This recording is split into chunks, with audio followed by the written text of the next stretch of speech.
लक्ष्मी को बुरा बोलने वाली मलिष्का को दिया आयुष ने मुंह तोड़ जवाब और कह दिया मलिष्का को कि तुम इस घर की ना ही बेटी हो और ना ही बहू हो और बलविंदर बनेगा ऋषि लक्ष्मी के लिए खतरा और ऋषि लक्ष्मी की जान पर आएगा बड़ा खतरा। जी हाँ दोस्तों, भाग्य लक्ष्मी के आने वाले धमाकेदार एपिसोड में जब मलिष्का ऋषि के घर से चली जाएगी और शाम को ऋषि के घर वापस आएगी, जहाँ पर जब ऋषि लक्ष्मी और बाकी के सब लोग शाम का खाना टेबल पर खा रहे होंगे, तभी मलिष्का लक्ष्मी का कुछ करने की बात अपने डैड को कहने की वजह से मन ही मन काफी ज्यादा खुश होगी और सबके सामने लक्ष्मी को बेइज्जत करती हुई कहेगी कि लक्ष्मी का अब ऋषि के साथ कोई रिश्ता नहीं है और ना ही वो इस घर की कुछ लगती है। तभी यह सुनकर आयुष को काफी ज्यादा गुस्सा आएगा और गुस्से से आयुष खाते हुए और मलिष्का की लेते हुए कहेगा कि तुमने सही कहा मलिष्का, लक्ष्मी भाभी इस घर की कुछ लगती नहीं है, लेकिन कभी वो इस घर की बहू रह चुकी है। लेकिन मलिष्का मुझे तुम बताओ कि तुम इस घर की क्या लगती हो, तुम ना ही इस घर की बेटी हो और ना ही बहू। यह सुनकर मलिष्का को काफी बड़ा शौक लगेगा और मलिष्का अपनी नजरें झुकाकर कुछ बोल नहीं पाएगी।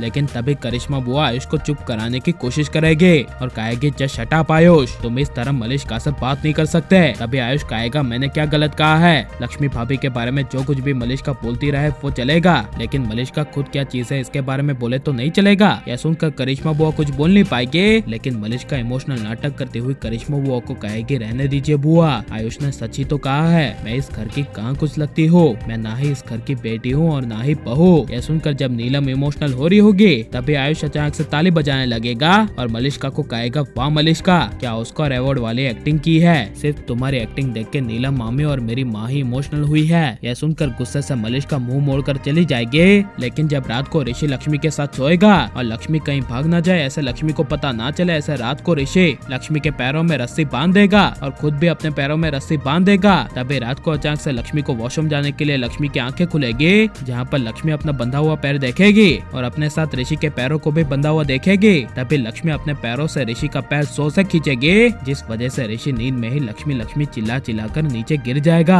और आधी रात को ऋषि लक्ष्मी का रोमांस देखने को मिलेगा। लेकिन जब सुबह होगी और लक्ष्मी को पाने के लिए बलविंदर अपनी जान बाजी पर लगाने वाली चाल चलेगा और गुस्से से कहेगा कि अब लक्ष्मी तुझे अब मैं पाकर ही रहूंगा, चाहे मुझे उसके लिए जान देनी पड़े क्या लेनी पड़े, मैं वो सब कर दूंगा और एड़ी चोटी का जोर लगाकर तुझे पाकर ही रहूंगा लक्ष्मी। ये कहकर बलविंदर जब मलिष्का को फोन करेगा और मलिष्का को फोन कर लोमड़ी कहते हुए कहेगा कि ओ लोमड़ी तुम कहाँ हो, तभी यह सुनकर गुस्से से मलिष्का कहेगी हाउ डेयर यू, मुझे लोमड़ी बोलने की तुम्हारी हिम्मत कैसे हुई। तभी बलविंदर कहेगा मैंने इसीलिए कहा क्योंकि तुम चालाक हो ना, इसलिए अब मैं तुमसे मिलने के लिए आ रहा हूँ, लक्ष्मी को अब मैं हर हालत में पाक कर रहूंगा और इसमें सिर्फ तुम मेरी मदद करोगे। यह सुनकर मलिष्का हाँ कह देगी और बलविंदर लक्ष्मी को पाने के लिए मलिष्का के साथ प्लान बनाने के लिए मलिष्का के पास आ जाएगा। और वहीं दूसरी ओर करिश्मा बुआ लक्ष्मी की शादी अपने ही पैसों से फेंके हुए लड़के के साथ करवाने के लिए उस लड़के को बुलाएगी और ऋषि से उस लड़के के साथ लक्ष्मी का रिश्ता जुड़वाने की कोशिश करेगी। और लेकिन आप क्या लक्ष्मी को हमेशा ऋषि के साथ देखना चाहते हैं क्या नहीं, और ऋषि लक्ष्मी की जोड़ी को कुछ हो गया और ऋषि लक्ष्मी दोनों अलग हो गए, तो आपको कैसा लगेगा और आपको किसकी जोड़ी और क्यों पसंद है, क्या हमें कमेंट में जरूर बताएं और आप लाइक शेयर हमारे चैनल को सब्सक्राइब करें।